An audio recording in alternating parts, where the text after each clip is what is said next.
Que significa para a vila esta festa? A Festa do Boi significa o espírito de Allariz. 700 anos fixo en 2017. Disfrazámonos de xudeos e cristiáns unha representación histórica de Allariz que representa a identidade e historia das tradicións. Temos todos os ingredientes para ensalzar un evento moi participativo. Implícase toda a vecindade de Allariz. Son momentos de amizade e gremios, pandillas que disfrutan do boi, coas comidas e cea multitudinaria do xoves, un ambiente musical de rúa que se foi adaptando e medrando ao longo do tempo. Poucas vilas poden ter esta recreación histórica, centos de persoas recreando a historia do Xan de Arzúa. Isto é un motor económico importante para a hostalería.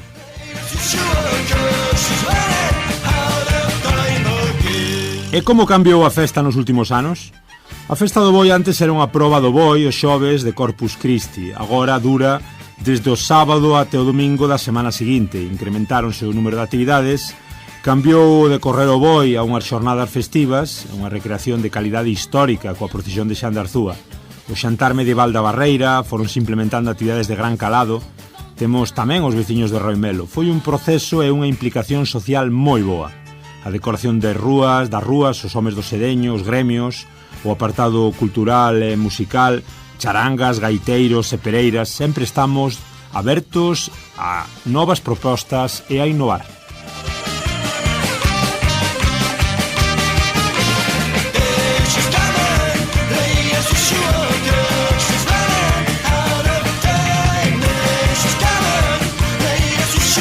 Ana Rego é a autora do cartá da Vaca das Cordas, que foi esta sexta-feira presentado en Ponte de Lima. A tradicional vaca corrida decorre na véspera do Corpo de Deus, no día 29 de maio, ás 18 horas, no Centro Histórico e Areal de Ponte de Lima.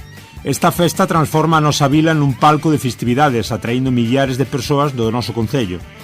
É un día que nos encha a todos de orgullo, declarou Aníbal Varela, presidente da Asociación dos Defensores da Tradicional Vaca das Cordas de Ponte de Lima.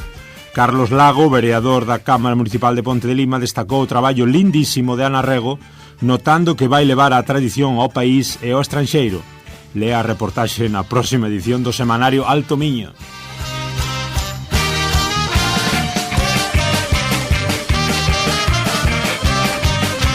O Festival Internacional de Xardíns de Allariz prepara a súa 14ª edición que abrirá as portas este sábado, día 11 de maio, ás 7 da tarde. Como xa é costume, antes da Ponte das Letras, o Festival Internacional de Xardíns abre as súas portas para que a veciñanza e as persoas que nos visiten poidan gozar da 44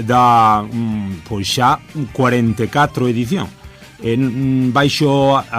14 edición, ando eu vou. Baixo o tema central, o xardín é unha obra de arte, o festival, que poderá ser visitado até finais de outubro, alberga 12 xardíns seleccionados entre case 40 propostas recibidas dende diferentes puntos da xeografía mundial. Destes 12, 9 xardíns entran en concurso a través da votación de público que visita actualmente o recinto. O Festival Internacional de Xardíns converteuse nunha cita consolidada no panorama paisaxístico e referente a nivel estatal por ser o único con estas características, polo que pasan de maio a outubro perto de 40.000 visitantes.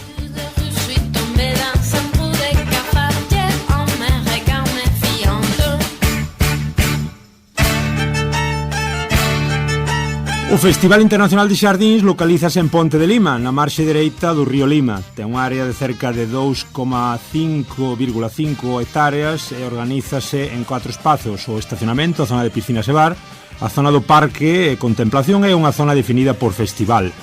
É unha zona de 12 espazos distintos en forma en área. Unha pérgola metálica coberta de trepadeiras esténdese ao longo deste espazo e separa a zona dos 12 canteiros do espazo de lacer e piscinas. O Festival Internacional de Xardíns é un evento anual que abre as súas portas ao público na última sexta-feira do mes de maio e encerra o 31 de outubro. Entre novembro e maio desmontanse os xardíns e prepárase a nova edición con toda a perspectiva de construir para o ano seguinte. A selección dos xardíns é realizada por un xurado e ocorre após un concurso internacional. Nomeado para os premios Novo Norte na categoría Norte Creativo, iniciativa conxunta da Comisión de Coordenación da Região Norte e do Jornal de Notícias. Festival de Xardíns é unha referencia en todo Ponte de Lima e no Alto Miño e todo o Miño.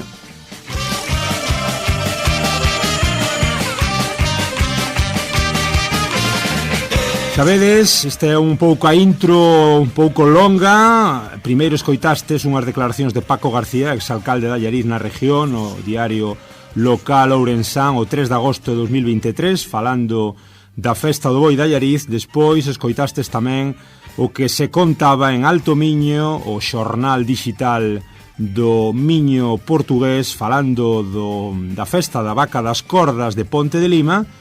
Novamente pasamos ao Festival de Xardíns. Primeiro en allariz.gal escoitastes unha pequena intro do que significa e do que é o Festival de Xardíns en Allariz, e tamén noutro paralelismo escoitastes a intro tamén por parte do que é o Festival de Ponte de Lima da páxina visitepontedelima.pt. Hoxe, como vedes, falamos de vidas paralelas. A un e a outro lado da raya falamos de Allariz e de Ponte de Lima.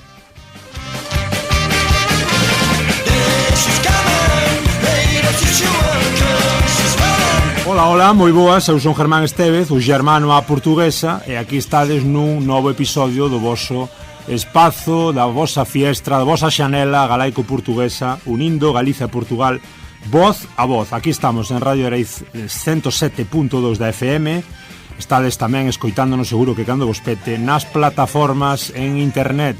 É un placer, hoxe, como vos digo, falar de dúas vilas tan queridas a un e outro lado do Miño, que teñen tanto en común Allariz e Ponte de Lima, pasado, presente e futuro. Benvidos!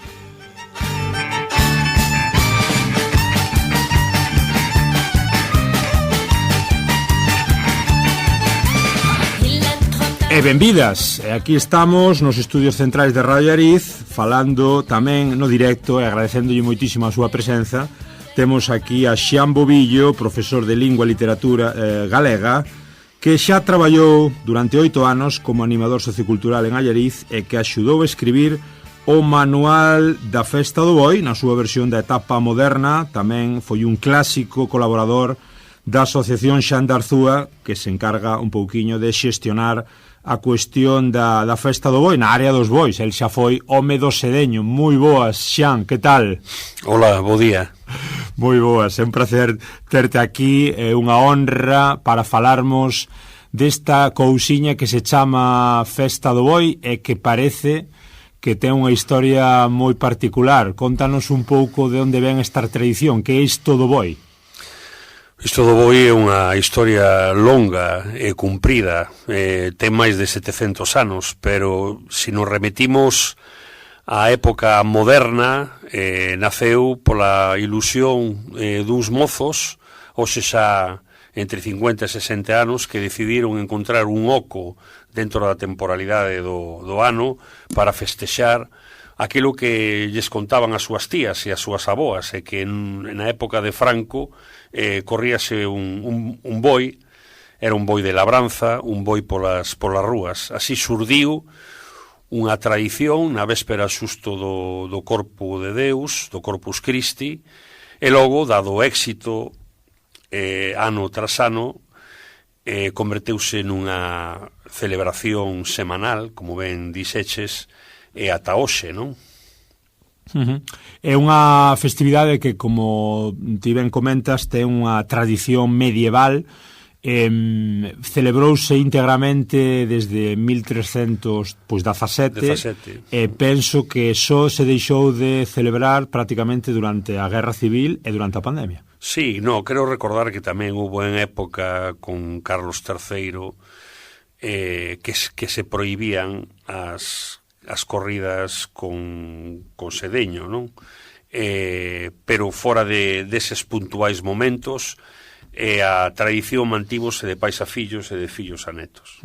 De onde ven un pouco esta tradición? Agora falamos de toda a época moderna, que tamén evidentemente non nos vamos poñer aquí a repasar os 700 anos, mas de onde ven un pouco a tradición, esta cuestión do boi, este tal Xan de Arzúa? A ver, isto é unha tradición que entronca coa historia eclesiástica, non? Está relacionado co Corpus Christi, non?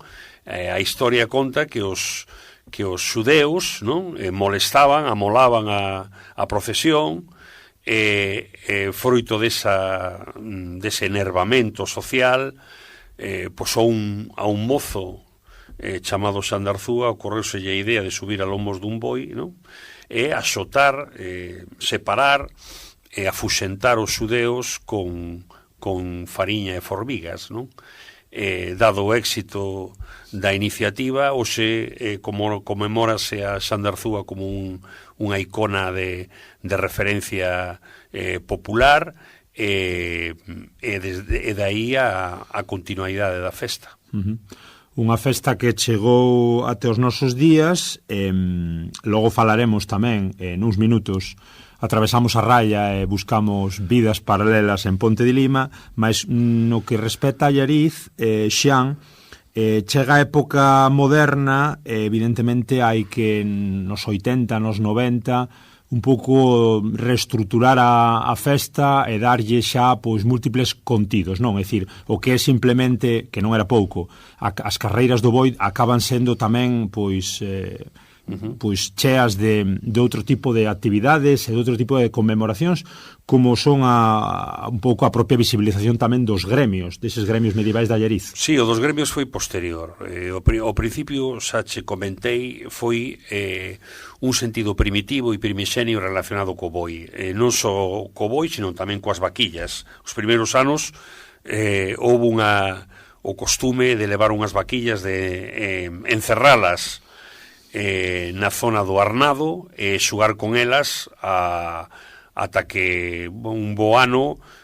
por unha circunstancia accidental, pois unha das vaquillas escapouse, considerouse que non era demasiado tradicional asociar a vaquilla á asociación do boi, e deixouse de celebrar. Logo dos gremios é que aí interveu digamos, o Departamento de Cultura a través da Concellería de Cultura, e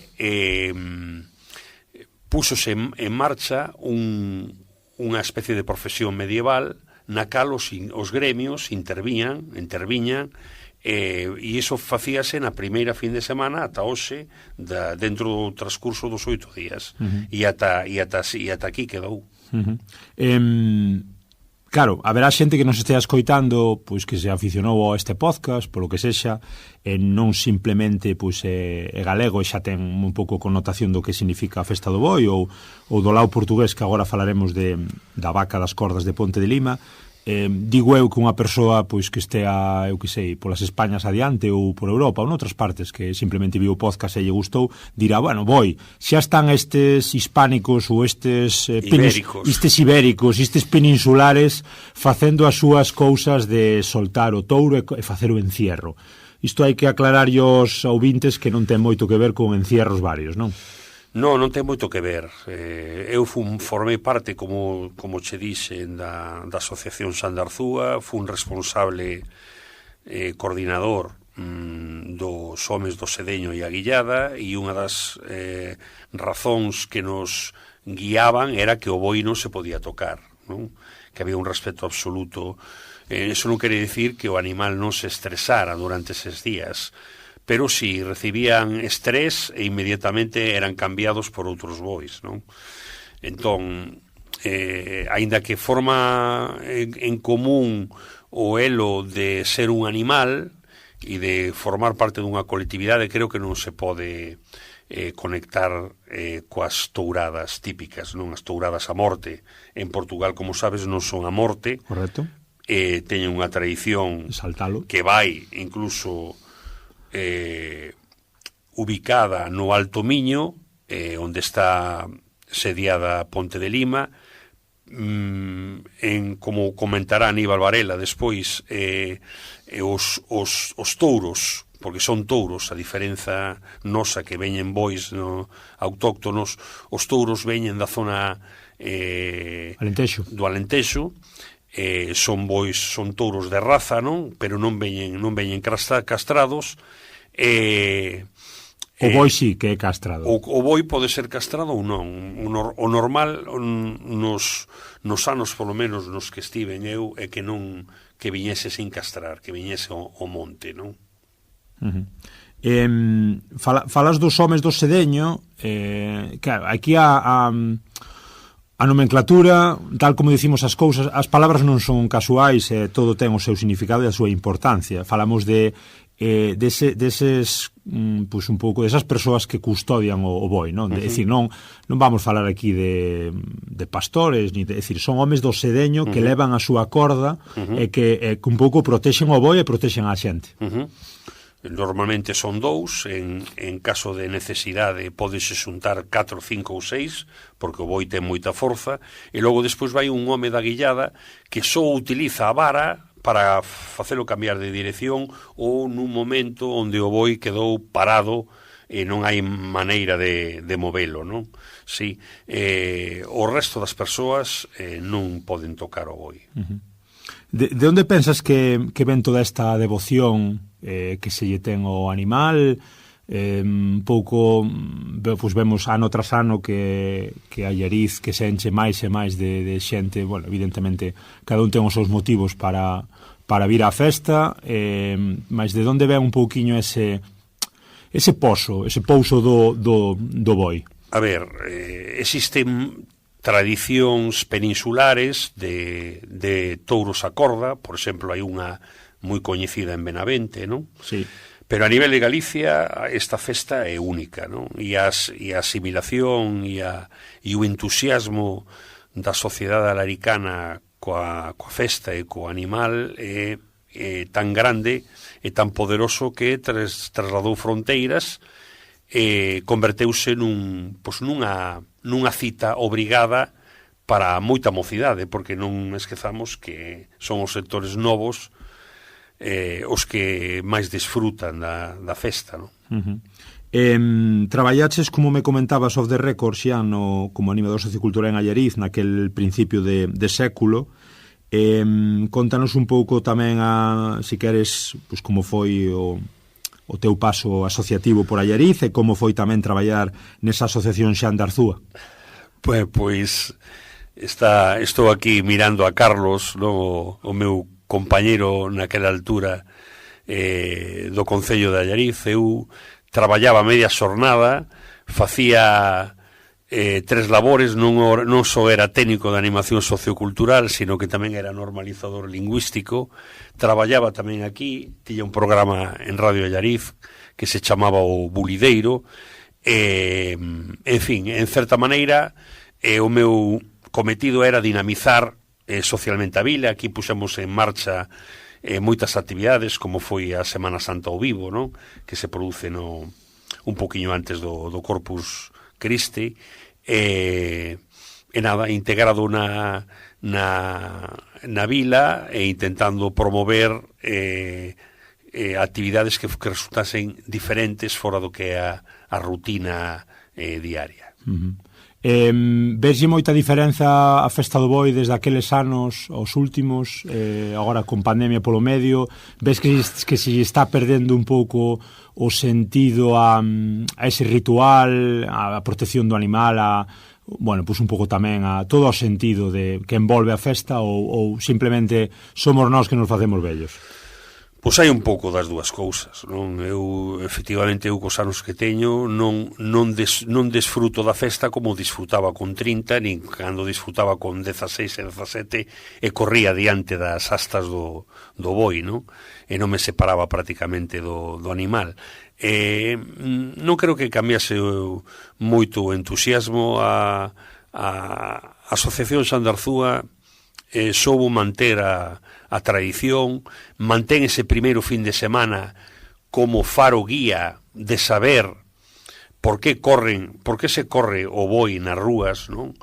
Por que é unha tradición histórica, por que é unha tradición cultural, e logo despois o sentido das festas, o vernes e sábado seguintes, onde tamén depende de imponderables como a meteoroloxía. Sí. Hai anos nos que chove e a xente normalmente baixa máis. Houbo anos nos que coincidía co Corpus en Ourense e roubábanse clientes, por dicilo así, ou senón as festas do Corpus de Ourense non coinciden. Pero en fin, eu creo que mal que ben mantén o pulso do interese. Efectivamente son 8 ou 9 días desde o primeiro fin de semana ao segundo. son días moi intensos, moi festivos en Allariz e na contorna. Falamos dun preboi, como ben comentas, despois hai carreiras mañá e tarde, normalmente ás 8 da tarde, non? Até o último día. Sí, ás 8:30, e logo hai unha matinal que se desenvolve durante a semana, ás 8 da mañá.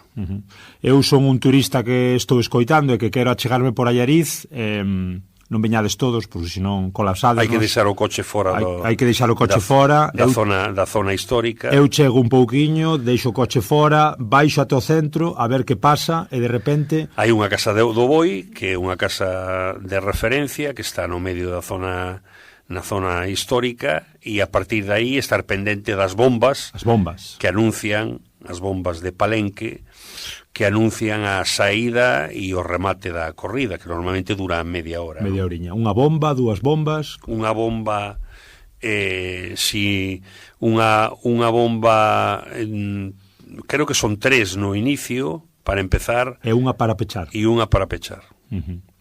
Moi ben, carreira que dura efectivamente media hora, onde normalmente non hai grandes sucesos. A ver, nunca houbo ninguna tragedia a nivel de que se poda decir tragedia por morte. Sí que houve cornadas, na miña época coincidiron varias, pero foron uns puntos e sin máis incidentes. Ora, caídas moitas. Moitas, hai que ter moito cuidado, sobre todo con tropezar, traumatismos, bastante, sí. O casco histórico todo empedrado, podes levar un susto. E o Boi, se mal non me lembro, ano pasado ou anterior, acabou dando unha voltiña por aquí polos arredores, non? Acabou indo pacer na parte de arriba, por aquí, por esta zona, se non me lembro. Eu vi imaxes nas redes sociais, pero na miña época, cando levábamos o Boi, chegou a pacer nunha horta que está próxima da fonte da Saga Isidro en Allariz. É dicir, ás veces, dependendo das situacións,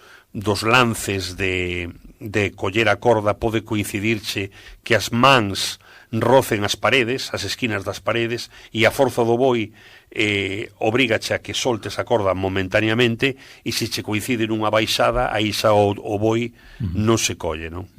Falabas de estrés do animal, supoño que hai xente, sei que hai xente reacia a este tipo de celebracións, aínda que sexa sen morte do animal, hai ese estrés, ese sufrimento, que lle dicimos a esa xente que pensa un pouco menos que é unha tortura animal e que nos estamos cebando. A ver, durante anos, eu recordo por lo menos dous ou tres, na época que coincidiu comigo, coa miña coordinación, viñeron un grupo de animalistas a protestar para a festa, pero a protesta foi pacífica, por suposto, lexítima, como non, pero non conseguiu o obxectivo porque, como dixen antes, do Boi coídase, non?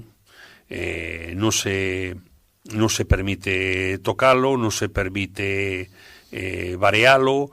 A única situación é que pasan durante 7 ou 8 días, pasan na corte, cortes que son de tamaños reducidos, non?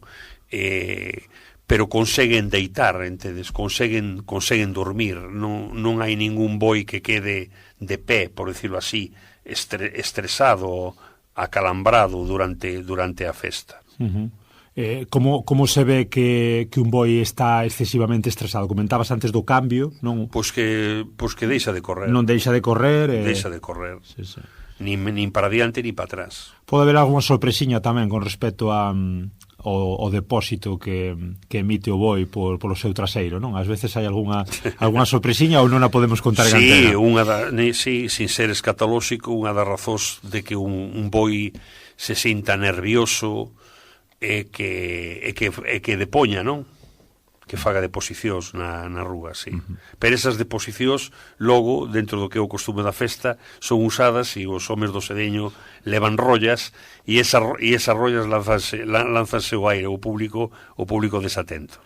Cuidado cos desatentos, hai que estar sempre moi atento, non vai a ser que che caia unha rolla na cabeciña. Moi ben, pois aquí estamos falando Falando da Festa do Boi, agora ardemos en ganas por atravesar o Miño e irmos cara a Ponte de Lima a falarmos con Aníbal Varela, un dos armadanzas da Vaca das Cordas, e tamén para preguntarlle un pouquiño que ten esa conexión tan particular entre Ponte de Lima e Allariz. Estades en Radio Allariz, como digo, 107.2, estades escoitando Gali Portus, como non.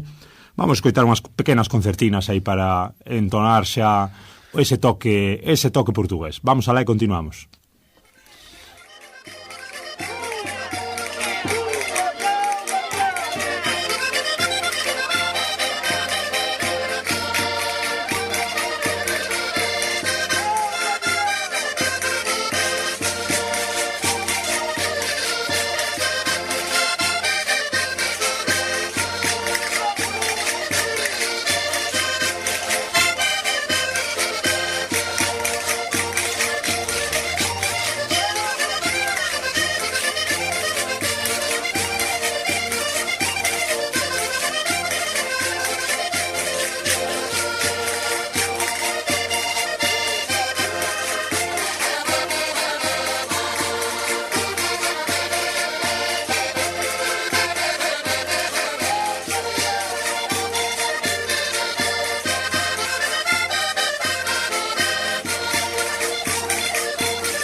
Moi ben, continuamos aquí neste especial Allariz Ponte de Lima, falando de bois e falando de vacas das cordas. Vamos até Ponte de Lima, xa está escoitándonos Aníbal Varela, que é o nada máis e nada menos o presidente da Asociación Tradicional Vaca das Cordas de Ponte de Lima. Moi boas, Aníbal.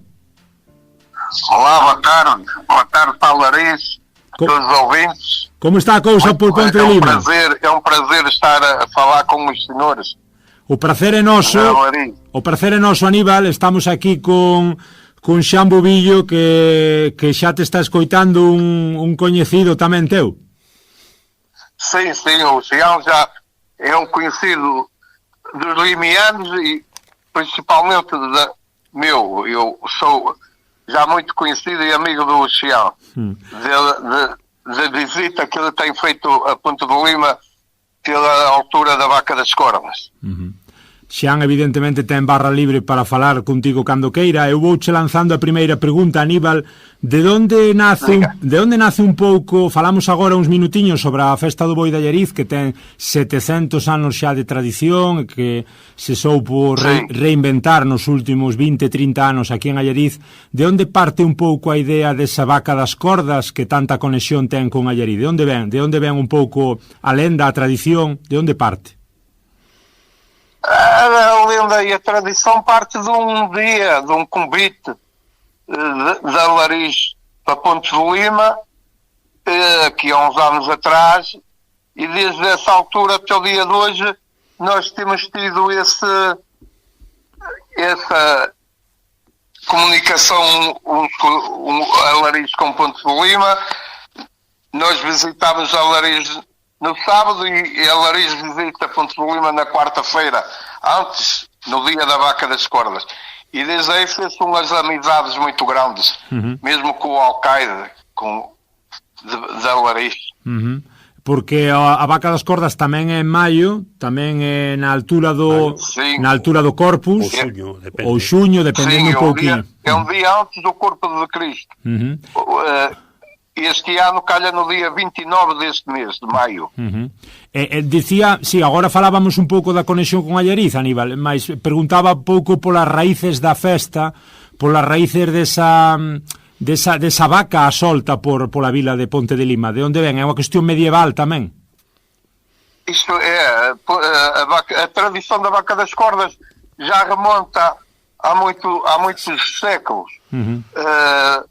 A história da Vaca das Cordas é uma história muito engraçada que remonta a 1125, isto nos anais de Ponte de Lima, na história. Ponte de Lima tem o privilégio de ser o único no país a ter esta organização, esta festa da Vaca das Cordas. Não há em mais lado nenhum. E Ponte de Lima tem o privilégio de ter essa tradição connosco, que se celebra sempre no dia antes do Corpo de Cristo. Sim, É uma tradição que já remonta há muitos anos. É uma tradição que, antigamente, isto há um século atrás, quem pegava nas cordas para passear, para correr o touro nas ruas, eram os moleiros do concelho, os moleiros, que hoje já nem existem. E tem assim umas histórias engraçadas, a tradição da Vaca das Cordas. Tem a tradição de ter que o touro dar 3 voltas à matriz, que é a igreja aqui da vila, a igreja principal de Ponte de Lima, que é uma das tradições, uma das coisas que faz parte da tradição da festa da Vaca das Cordas, é essas 3 voltas à matriz, é regar o touro com vinho verde, preso ao gradeamento da igreja. Tem assim um historial muito rico, a Vaca das Cordas. A vaca que tamén, como no caso da Allariz, tamén fica é un touro que fica na corte, espera o día seguinte de comezar a carreira, non? Un pouquiño ese ritual tamén. Vos, como é que lle chamades tamén? Homes do sedeño, como é que lle chamades a xente que custodia, que leva a vaca? O touro? Nós chamamos os Homens das Cordas. Homens das Cordas. Sim, que é uma seleção de jovens limianos que são apaixonados pela tradição, e então eu, como presidente, convido uma série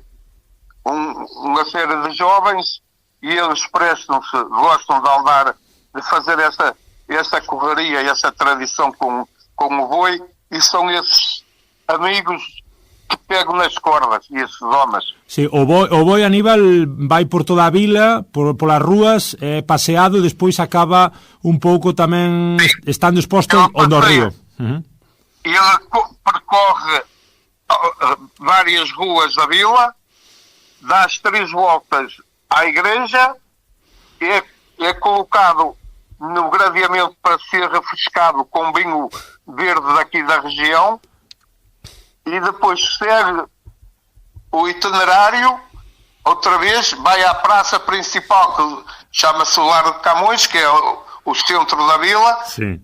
E depois desce, fica junto ao Rio Lima, que tem um espaço muito grande, e é ali que termina até o touro se aguentar.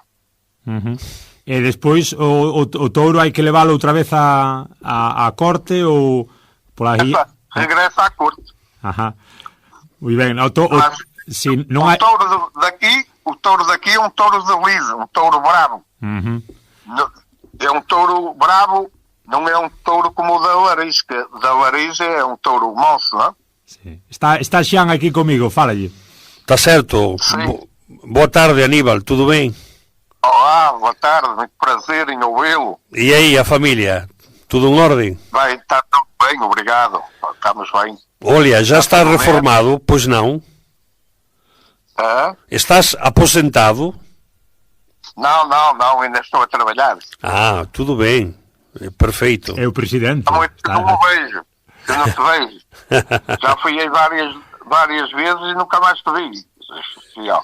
Pois. Estou Estamos desencontrados. Estou desencontrado, sim, mas qualquer dia eu volto. E este ano vais a Ponte de Lima? Qualquer dia eu volto, já verei, já te aviso. Está bem. Como é a... Gosto em ver. Sí, como é a conexión esa, Xian, tamén do noso lado, como foron aqueles anos? Contanos un pouco esa conexión con Ponte de Lima. A ver, foi unha... eu xa coñecía a tradición a través de internet, coñecía a historia non polo miúdo, claro está, da Vaca das Cordas, e decidimos un bo día sair en expedición o presidente o presidente da Cámara de Allariz, non? O alcalde, xunto con algún técnico, máis eu, fomos recibidos pola Cámara de Ponte de Lima moi ben, e logo xa entramos en conexión coa Asociación da Vaca das Cordas, e a partir de aí produciuse unha irmandade, non si, unha irmandade que durou anos, e efectivamente, como Aníbal está a contar, nos sábados eles, os portugueses, os limianos, viñan a nosa festa, e nós na cuarta-feira non sacábamos o boi no día seguinte para poder correr a Vaca das Cordas en Ponte de Lima. Sí, Aníbal. Nós tiñamos unha ligación moito forte. Tiñamos, é verdade. Xa non hai... No tempo do Xian, chegámos a ter assim uma ligação muito forte. Depois, as coisas foram-se... O tempo foi correndo, nós também fomos a uma altura que fomos aí, tivemos um acidente, as pessoas cortaram-se um bocado, pronto. E fomos-nos desligando também daí. Mas eu há 2 anos estive aí. Estive aí em Alariz e gosto muito. E um dia desses falei se queria uma ideia outra vez.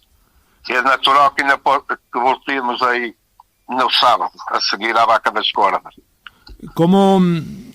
Sí. Bonita festa. Aníbal, pensa que hai moitos galegos que cruzan, que atravesan e van a Ponte de Lima non só a comer bacallau e a dar un paseo por ali pola ponte, sino que tamén o día da Vaca das Cordas, entre outras moitas festas que tendes ali á beira do río. Hai xente que tamén do lado galego que vai ali ao coñecidísima Vaca das Cordas, e hai portugueses que veñen a Allariz, é dicir, que cree que esa conexión tamén hai un coñecemento mutuo, ou que ainda hai moito por facer? Sim, há um conhecimento mútuo, mas se formos a ver, são mais os espanhóis a visitar Ponte de Lima do que os limianos a visitarem Alariz. Temos mais afluência de pessoas de Alariz a virem visitar o dia da Vaca das Cordas. Geralmente vem muita gente de Espanha, e principalmente da Alariz vem sempre um grupo de jovens que são muito bem-vindos a Ponte de Lima e bem recebidos, acho eu que... Da Galiza, Aníbal. Venham da Galiza. Gostamos muito que estejam presentes. Aníbal, e a nivel do norte portugués, a Vaca das Cordas tense consolidado nas últimas décadas como unha festa cada vez máis importante. Xa ten medo a morrer de fama ou non? Não, nunca morre a Vaca das Cordas. De fama como assim. Digo que a festa continua a ser importante, sim, ou xa se é grande demais? Podia ser um dia de semana, ser um fim de tarde, muita gente. É uma festa que cada ano que passa cativa mais pessoas a virem a Ponte de Lima, a virem a Vaca das Cordas, essa tradicional festa do boi, de um touro a correr as ruas, que no fundo acaba por ser engraçado. Não se faz mal ao touro, não é? É um touro que é como seja sagrado. Só tem que correr e nós estamos de volta para o segurar, para que não aconteça nada, que seja tudo muito correto. De resto, não vemos problema nenhum em que a vaca das cordas não se possa realizar e não tenha cada vez mais apaixonados por essa tradição. Além do tema da cuestión das carreiras da vaca das cordas, neses días de festa, que eventos hai? Hai música, hai procesións, hai que outras cousas podemos ver? Sim, no dia da vaca das cordas nós temos animação, como vocês têm aí em Aguariz. Antes da saída temos animação de rua e depois no fim, quando o touro regressa, depois de fazer a festa, quando regressa nós temos lá pela noite dentro baile, um grupo de música, e no dia seguinte temos as ruas da vila todas enfeitadas com tapetes floridos para as principais ruas daqui da vila, que também é muito giro. É digno de receber o trabalho que se faz durante uma noite nas ruas de Ponte de Lima. Cantos sodes aí na Asociación da Vaca das Cordas? Canta xente aí envolvida, Aníbal? Nós agora somos um grupo, como tive que se fazer uma associação, somos um grupo já alargado, somos uma média de 25 pessoas. Embora eu continuo à frente, que já estou com a Vaca das Cordas há muitos anos, já faço já organizo a festa da Vaca das Cordas há 42, 43 anos. Já é muito ano. Como foi cambiando, como foi mudando tudo, Aníbal? Como vê o futuro tamén da festa? O futuro é risonho. O futuro, um dia que eu não posso, alguém há de ficar no meu lugar e continuar com a tradição da Vaca das Cordas. Eu assim fiz com o meu avô, com o meu falecido avô. O meu avô foi que reaviu a Vaca das Cordas. Hoje, se existe a Vaca das Cordas em Ponte de Lima, podemos agradecer ao meu avô e a mais um amigo, porque a Vaca das Cordas estava no esquecimento dos limianos. E o meu avô, aqui há uns anos atrás, aqui há cerca de 90 anos atrás, desde aí para cá tem sido sempre organizada. Era por meu avô e por um amigo. O amigo faleceu primeiro com o meu avô. A Vaca das Cordas foi organizada uns anos pelo meu avô. Eu entrei com o meu avô e fui dando continuidade à festa. E hoje é a festa que se vê em Ponte de Lima. Tirando as feiras novas, que são as festas do Conselho, a Vaca das Cordas é a maior festa do Conselho. E a última, Aníbal, se eu, uns amigos me preguntan se merece a pena ir até Ponte de Lima a Vaca das Cordas, que lle dicimos? Por que merece a pena ir a esa festa? Merece a pena porque é um dia diferente. É um dia diferente para nós na nossa vida. Vamos ver uma coisa que é engraçada, para quem gosta, não é? Para quem gosta de touros, é um dia diferente, é uma coisa engraçada. Vê-se um espetáculo que não se vê todos os dias, vê-se dado a ano, e depois tem o convívio das pessoas. Há pessoas de Ponte de Lima que vêm de propósito a Ponte de Lima, vêm do Canadá, vêm da América, vêm da Alemanha, vêm naquele dia só para ver a Vaca das Cordas e vão-se embora no próprio dia, no fim, regressam às terras, aos países onde estão a trabalhar. É porque alguma coisa a Vaca das Cordas tem para chamar esses limianos à terra, não é? Para verem a tradição da terra deles, para verem uma festa diferente, uma festa bonita, que pode não agradar a todos, mas a maior, 99% das pessoas gostam, dos limianos gostam da vaca das cordas. Como é no caso de Allariz, Aníbal, non acabaría alguén no río algunha vez, ou sí? Sim, e o chafariz, no bar Camões também. tem o chafariz, as pessoas estão ali à volta e depois acabam por cair dentro do chafariz, faz parte da festa também. É engraçado. Moi ben, xa non sei se queres algo máis, Aníbal. Nada, Aníbal, é unha lembranza, moitas saudades, gardo un enorme recordo, lembranza de você, e espero poder velo en breve. Sim, eu também, eu tenho esse prazer, está bem? Está ben. Abrazo, Aníbal, grande abrazo e obrigado polo seu tempo.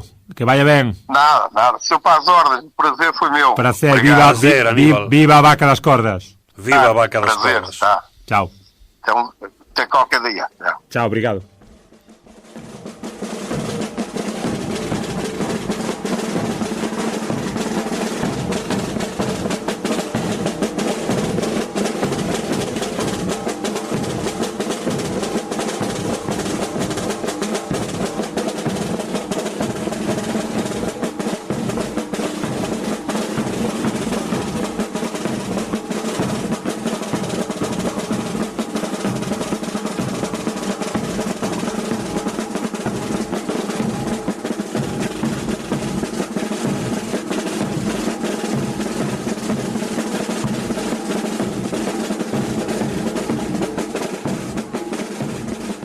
Estades escoitando, despois de Aníbal Varela, ese fantástico presidente da Asociación Tradicional da Vaca das Cordas en Ponte de Lima, estades escoitando unha treboada dos Zé Pereiras que levan cos seus bombos batendo forte polas rúas de Allariz desde hai moitos anos. Os Zé Pereiras que, se non me engano, xan son de Amarante. Son de Amarante, sí. Tamén os fomos buscar ali, porque os primeiros, os primitivos, eran de Paredes de Cora. Tamén dun dos concellos do distrito de Viana, aí no norte, no Alto Miño. Estábame contando algunha cousiña máis Xian, agora que estábamos despedindo a Aníbal, respecto a como acaba o boi en Ponte de Lima, que é un pouco diferente a como acaba en Allariz. Claro, non sei cal é o prezo actual que ten un touro de lidia, porque eles, a Asociación Vaca das Cordas, cómprano, teñeno en propiedade, e logo, despois do remate da corrida, é sacrificado e distribuído polas distintas carnicerías que lle chaman talios ali, de tal maneira que un consumidor o día seguinte non, que é día festivo, pero ao cabo dos 2 días pode comprar diferentes partes que supoño que serán moi solicitadas, non? Claro. E logo despois o financiamento. Sabemos aquí en Allariz temos un merchandising bastante completo, non? De panos, camisetas, eles tamén funcionan así, pero estou convencido que a diferenza da Asociación Cultural de aquí, que prácticamente creo que non recibe a día de hoxe subvención do Concello de Allariz, a Cámara Municipal de Ponte de Lima poin diñeiro, axuda o financieramente. Bueno, fantástico.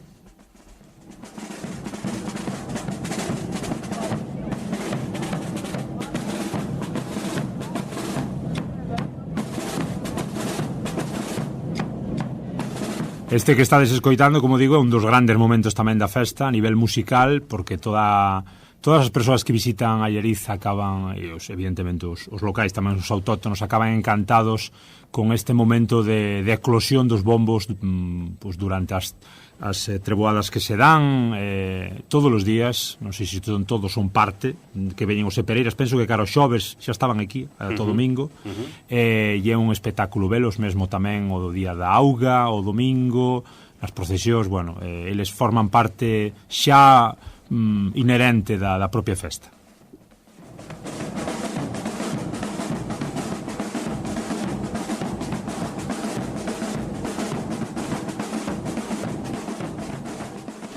Moi ben, é do Boi, é da Vaca das Cordas e dos Sé Pereiras, que son un auténtico espectáculo. Continuamos falando desa conexión fantástica a un e outro lado do Miño, de Allariz e de Ponte de Lima. Agora falamos do Festival dos Xardíns. Antes, na intro, falaba de 40 e pico edicións.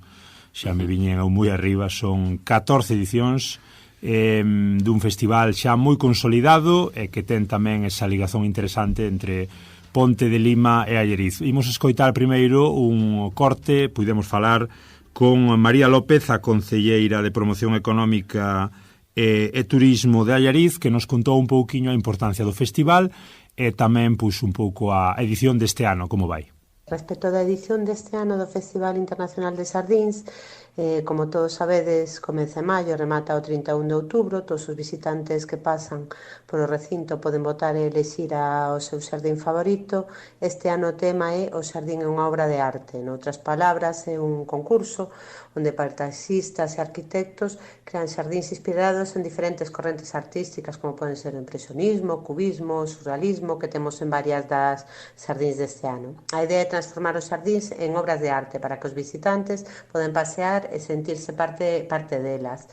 Este ano contamos con 9 xardíns inéditos de varios países e contamos cos 2 gañadores da edición pasada, o fallo do xurado técnico que Paisaxes do Nilo e o fallo do voto popular de todas as persoas que pasaron por o recinto, que sería el Xardín Informando, colombiano Julián Casañeda. E tamén temos o xardín creado por os nenos do Instituto de Allariz. O xardín, esa parcela adicada aos centros de ensino de Allariz, é un proxecto moi importante dentro do que é o propio proxecto do festival, porque parte da finalidade do festival é educar e sensibilizar a poboación no cuidado dos espazos verdes e na importancia que teñen eses espazos dentro da conformación do noso territorio e a calidade de vida que aportan a toda a cidadanía.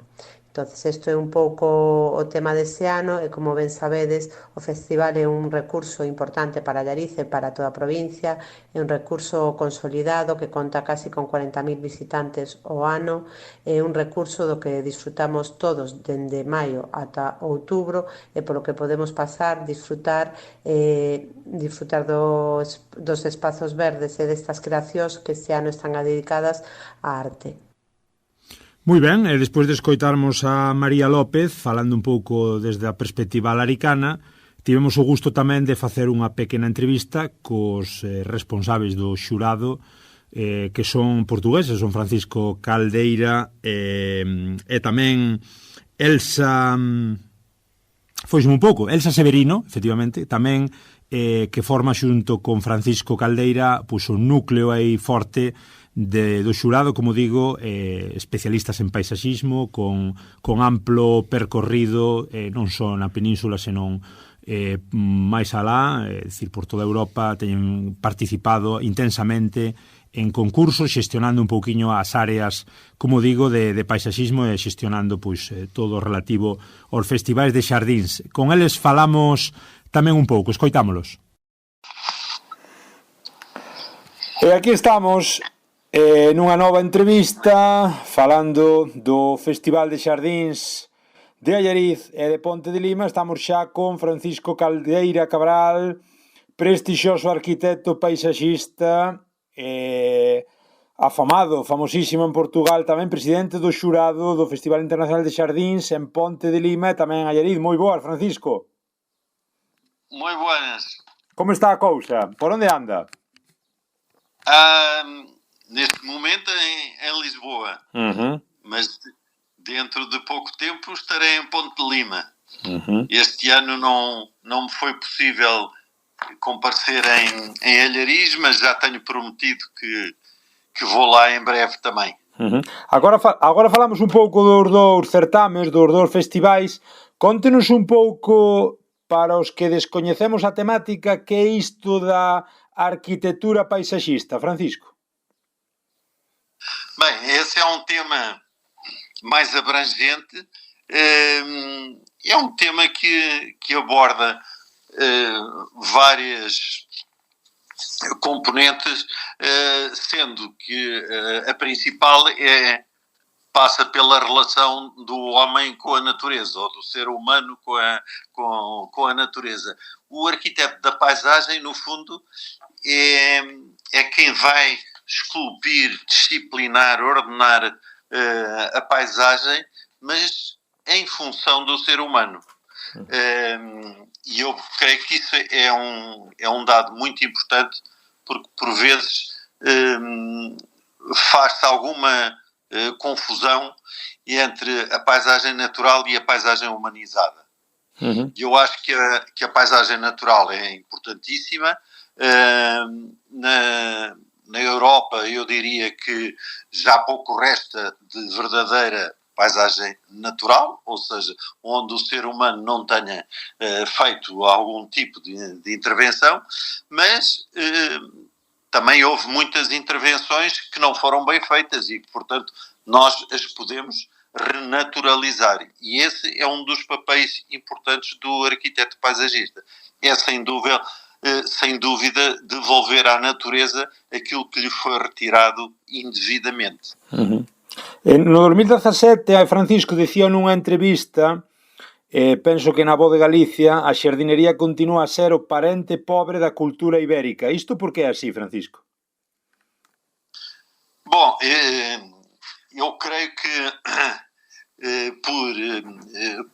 por duas ou três razões importantes. Há uma razão cultural de que o jardim, no fundo, tem um certo... O jardim privado tem uma certa conotação elitista, e o jardim público, durante muitos anos, não era valorizado pelos políticos. Só quando começou, porque a maior parte da população vivia num contacto muito estreito com a natureza através do campo da atividade agrícola. E, portanto, só as elites é que possuíam jardins.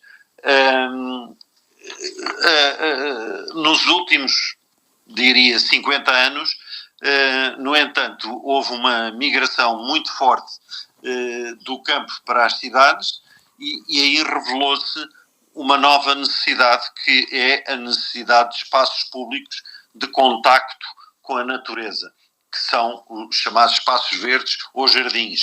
E é exatamente nesse sentido que se começa a desenvolver nos países, sobretudo da bacia do Mediterrâneo, uma cultura nova, que é uma cultura, digamos, que tem um lado artístico muito forte, tem um outro lado científico também importante, científico e cultural, onde vamos beber ao passado para poder recriar espaços de recreio e de relação com a natureza que deem um equilíbrio ao ser humano, que está cada vez mais circunscrito a habitações muito pequenas, a cidades muito poluídas, e que precisa absolutamente de espaços verdes para poder descomprimir e para poder reequilibrar o seu organismo. Aliás, isso durante a pandemia foi revelador, apesar de ter havido algumas medidas, na minha opinião, contraditórias, como ser proibido uma pessoa sentar-se num banco de um jardim. O que é um bocado absurdo. Estranho. Mas pronto, aconteceu, foram épocas que esperemos que não voltem. Mas a função do espaço verde hoje em dia é de facto muitíssimo importante nas cidades, que é onde vive a maioria da população. Eu neste momento não sei exatamente os números em Espanha, mas os números em Portugal são cerca de apenas 16% da população vive no campo. Portanto, nós temos 84% da população a viver em cidades ou em aglomerações urbanas. E dígame unha cousa, Francisco, en pleno momento de urbanización, de movimento, non, das persoas caro medio urbano, cando se está falando tanto de desenvolvemento urbano sustentável, de cambio climático, non, desa mudanza climática, como concienciar as persoas da importancia dos xardíns, desa sensibilidade para o medio ambiente, dese paisaxismo? Há aqui dois aspectos que são muito importantes e que eu acho que espontaneamente as pessoas sentem a necessidade de espaços verdes, que é, por um lado, a respiração, a atividade física ao ar livre, a contemplação da natureza, que eu acho que, felizmente, apesar de vivermos numa sociedade cada vez mais materialista, mas há um sentido de relação com a natureza que não, pelo menos até agora, não se perdeu completamente. E, por outro lado, mais da parte dos planeadores, dos urbanistas, a preocupação de criar meios urbanos sustentáveis. O que é que isto quer dizer? A sustentabilidade dos meios urbanos tem várias componentes. Uma delas, e que temos assistido nos últimos tempos, e este ano foi paradigmático, é o problema da precipitação, da chuva. Os meios urbanos tendem a impermeabilizar o solo, ou seja, a criar fluxos de água cada vez maiores, porque a água não se infiltra. Normalmente, nos campos, a água ia-se infiltrando, ia carregando os lençóis freáticos e, portanto, havia um grande equilíbrio entre as zonas impermeáveis e as zonas permeáveis. 99% das zonas das áreas, digamos, de campo agrícola são totalmente permeáveis e, portanto, o efeito de escorrimento superficial é mínimo. Depois temos o problema das encostas e das florestas, que tem sido agravado com a questão dos fogos, porque com o desequilíbrio das precipitações e com o abandono rural, os fogos passaram a ter uma dimensão totalmente diferente, mas que está muito ligada, ao contrário de algumas tendências, pelo menos na minha opinião, está muito ligada ao fenómeno da migração para as cidades. Porque antigamente, quando havia um fogo, havia logo uma população vizinha que o ia apagar. Hoje isso já não acontece e por isso a capacidade que os Estados têm de limitar os fogos logo à partida é extremamente difícil. Tudo isto cria os tais desequilíbrios e procura-se neste momento um reordenamento do território que permita cada vez mais essa sustentabilidade do ser humano com a natureza. E eu penso que esta corrente é extremamente importante. E os jardins têm uma palavra a dizer sobre isto. Porque o jardim é uma natureza trabalhada já pelo homem e que está muito próxima das pessoas, à qual as pessoas são muito sensíveis.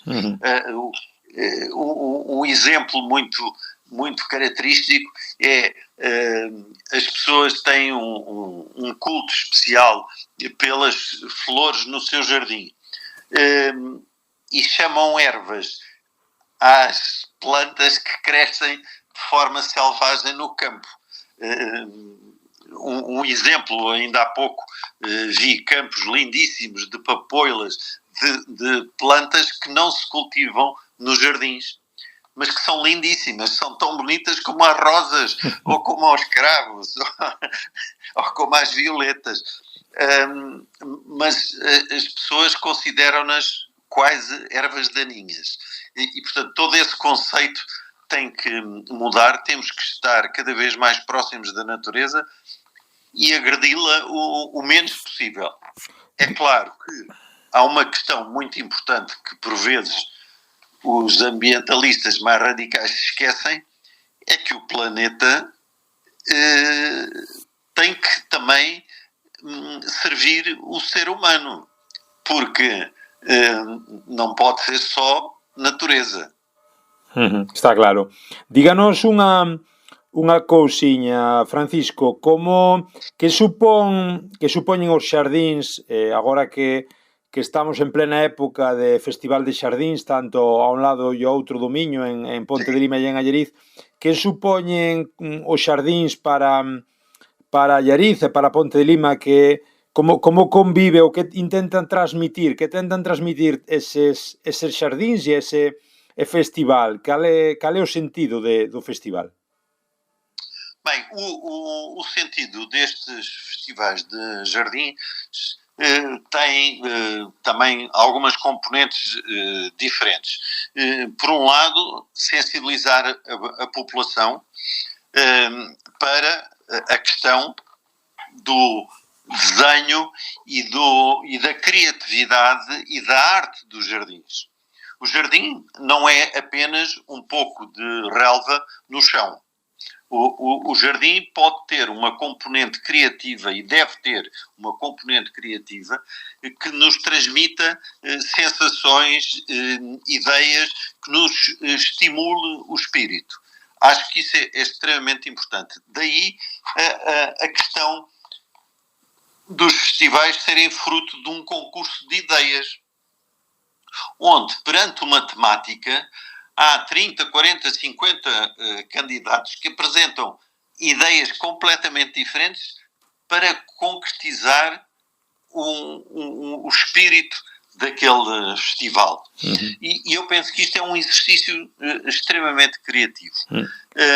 O facto de termos o festival em Allariz e em Ponte de Lima, eu acho que é uma sinergia muito importante, porque é uma sinergia que nos traz não só determinados contactos, permite-nos ter, digamos, uma presença forte no norte, neste canto norte da Península, noroeste da Península Ibérica, uma presença internacional no domínio da arte dos jardins, que eu acho que já é notada em vários pontos do mundo e que eu creio que é muito atrativa. Nós temos números significativos de participantes e números significativos de visitantes.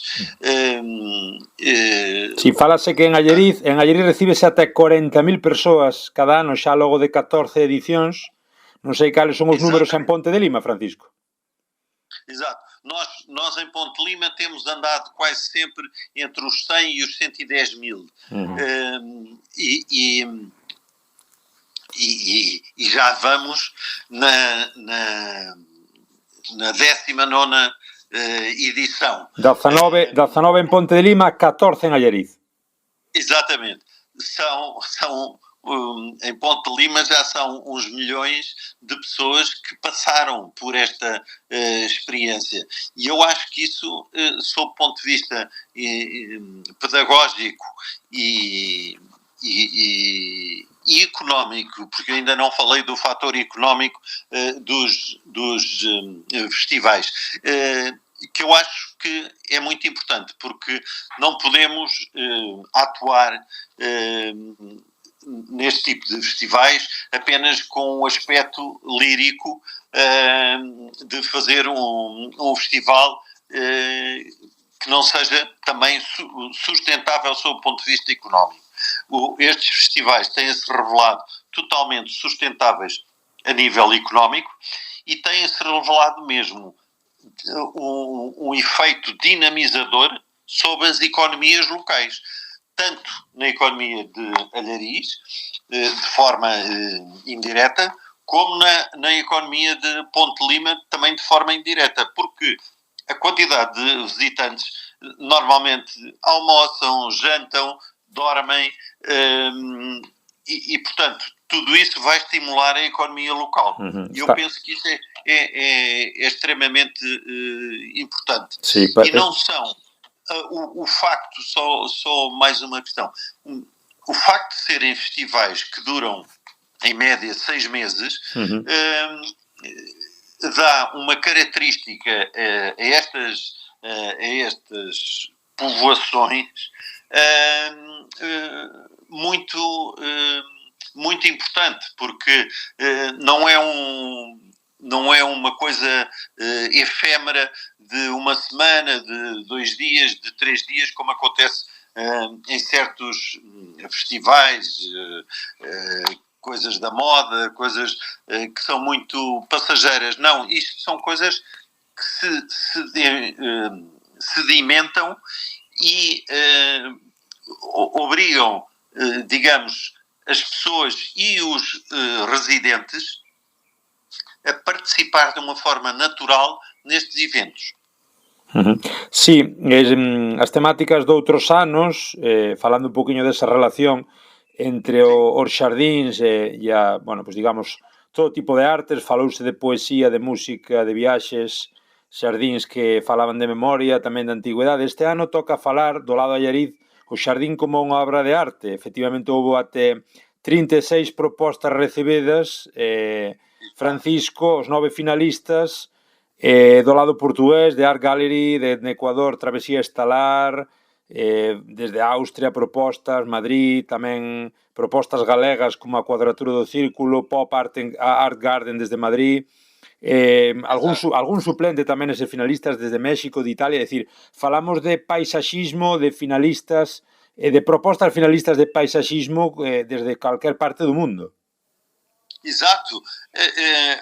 Neste momento, um dos efeitos da globalização, um dos efeitos positivos da globalização, porque nem todos são positivos, é a possibilidade de nós levarmos pequenas povoações, como seja Ponte Lima ou Allariz, aos 4 cantos do mundo. Vêm pessoas do Japão, da Coreia. Tivemos em Allariz um concorrente ganhador da Coreia do Sul, há 4 ou 5 anos, e isso é extraordinário, porque de facto leva o nome, o conhecimento, a cultura das pessoas aos mais diversos cantos do mundo. E eu penso que isso também é muito importante. É uma espécie de descolonização da cultura, não é? A cultura passa a ser global e não apenas fechada e individual. Díganos brevemente, Francisco, como é un pouco o proceso, non? Aí como presidente do xurado do Festival Internacional dos dous lados de Ponte de Lima e Allariz, traballando aí nese gabinete de arquitectura paisaxista con Elsa Severino, a que tamén lle agradecemos a paciencia e o contacto, a Elsa. Contenos un pouco como é ese proceso desde que aparece unha candidatura até que acaba por gañar. Claro, não, esse processo é um processo, digamos, que o coletivo do júri aprecia e há vários fatores de avaliação que o júri inicialmente define e que são regras desde a criatividade, a viabilidade construtiva, que é um lado muito importante das soluções, porque por vezes a tecnologia hoje também permite sonhar com coisas que depois são dificilmente realizáveis ou são economicamente desastrosas e, portanto, esses fatores vão eliminá-las. E, portanto, há aqui uma espécie de aproximação sucessiva a uma triagem. Primeiro, há uma passagem por todas as propostas, o júri previamente já tem conhecimento das propostas e, portanto, quando se reúne, reúne-se já com o conhecimento próprio e cada um faz uma apreciação própria de cada uma das propostas nestes sentidos que eu referi. A seguir, começa também um sistema de votação e de justificação porque é que eu acho que esta proposta é boa, porque é que o outro membro do júri acha que ela pode não ser tão boa, até que chegamos a um consenso e eu penso que isso também é um exercício muito interessante da parte do júri, que é esta possibilidade de discutir com outros colegas e chegar a uma conclusão. Nós aqui, ao contrário do Conselho de Segurança, não temos direito de veto. E finalmente, díganos tamén un pouco, Francisco, gustoume moito o que comentou, non? Eso de devolver á natureza o que se lle retirou en Allariz. Sabemos ben do que é esa recuperación do río Arnoia, o Lima é o que pasa evidentemente por Ponte de Lima. Díganos algunha semellanza e algunha diferencia entre eses dous festivais que tanto unen un e outro lado da fronteira, non? Con eses dous ríos tan importantes, como é a disposición dos xardíns. Claro, esse foi um dos aspectos muito interessantes de termos conseguido lançar este festival em Allariz, com Francisco Soares, que era na altura o alcalde, e que ao vir algumas vezes a Ponte Lima se apercebeu que havia grandes semelhanças entre as duas cidades, eu não sei se... Sim, vilas. Vilas, porque Ponte Lima é a vila mais antiga de Portugal, mas nunca aceitou ser cidade, que é curioso. Mas, de facto, são duas vilas com uma origem romana, depois com um desenvolvimento medieval característico nos seus centros históricos e que são atravessadas por um rio muito importante, o Arnoia em Allariz e o Rio Lima em Ponte Lima. Este rio não divide, este rio une a cidade, une os dois lados. No fundo, esta união que a água trouxe a estas vilas é também um elemento de continuidade entre esta relação dos dois festivais de jardins.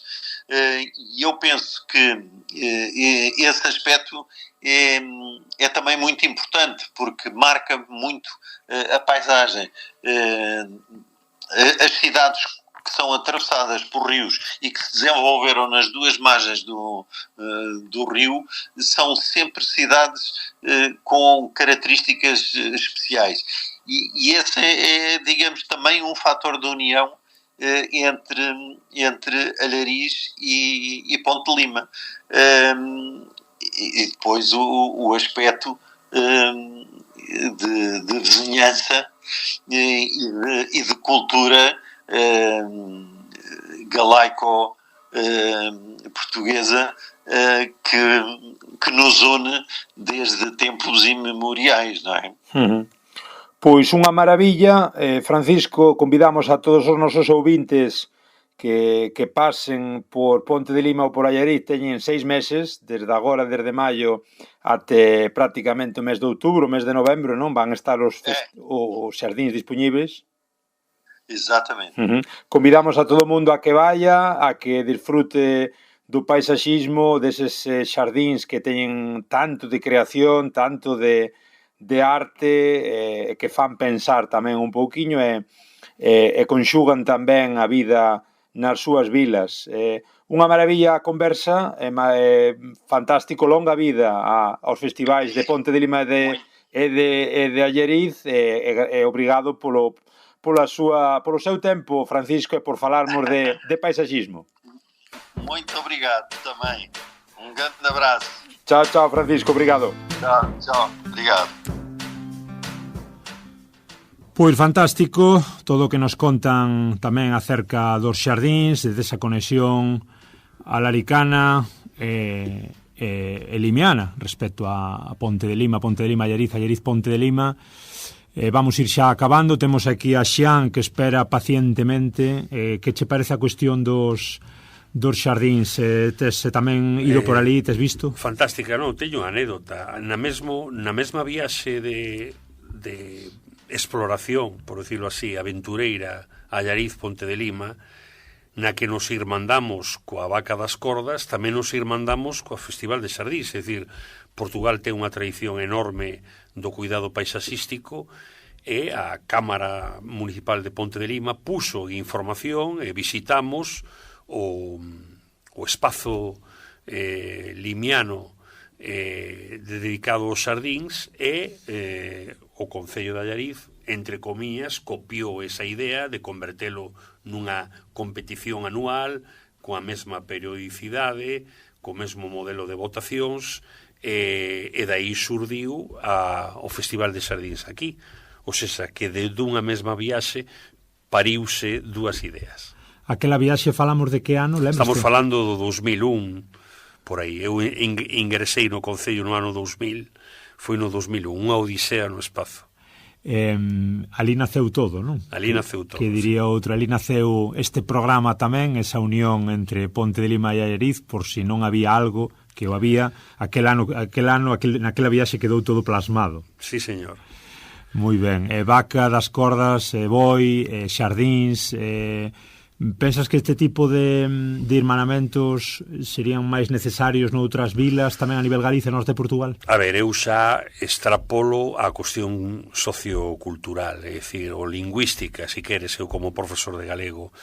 É moi necesario que haxa cada vez máis puntos de encontro entre Portugal e Galiza. Que exista unha relación cada vez máis unida, non só a nivel político coas cidades, non, a través do que se chama o Eixo Atlántico, sino que haxa iniciativas como Ponte das Ondas, iniciativas que vinculen as eurocidades, como é o caso de Tui e Valença, como é o caso de Melgaso e Salvaterra do Miño, como é o caso de Verín e Xaves, sí. E que cada vez nos sintamos máis irmáns, non? E ao mesmo tempo que nos vexamos proxectados de que o galego ten, a nivel lingüístico, un futuro espléndido máis alá da nosa ría fluvial, que é o Miño, o Limia, e que poidamos entendernos cos nosos irmáns portugueses, angolanos, caboverdianos e brasileiros, non?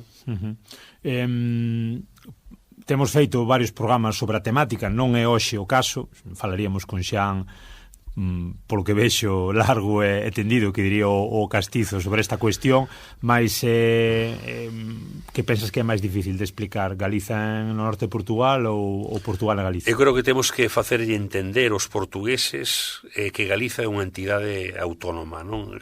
Si te fixaches cando Aníbal falou de nós, citou España como unha referencia conxunta.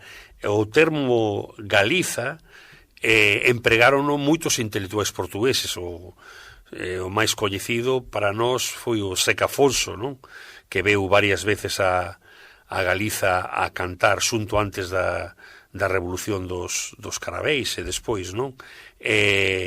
Debemos ser máis Galiza en Portugal, non?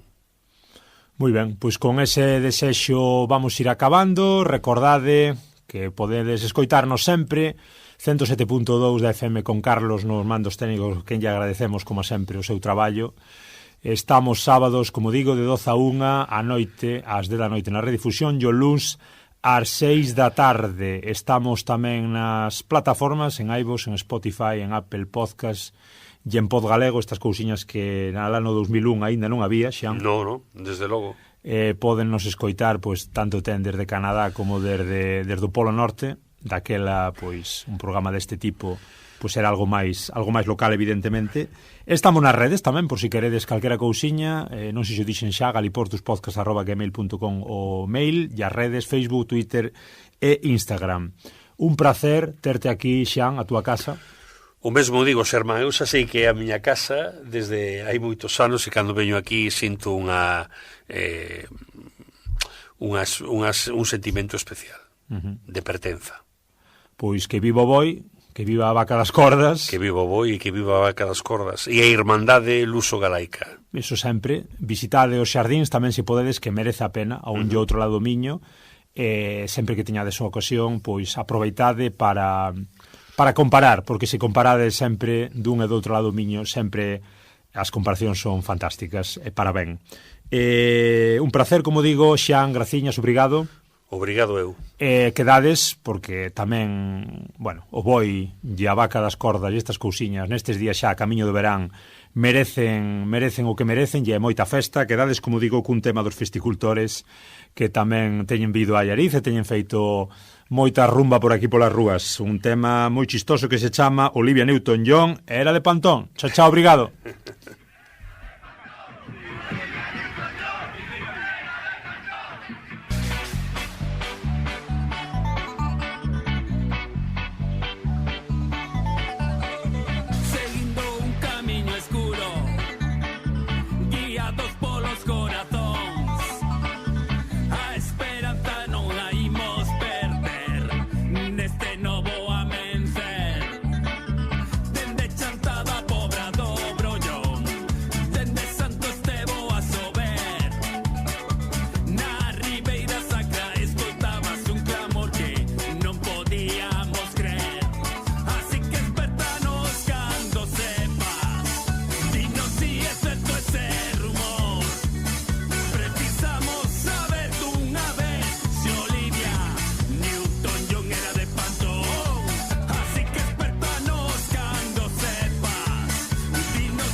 Bicycle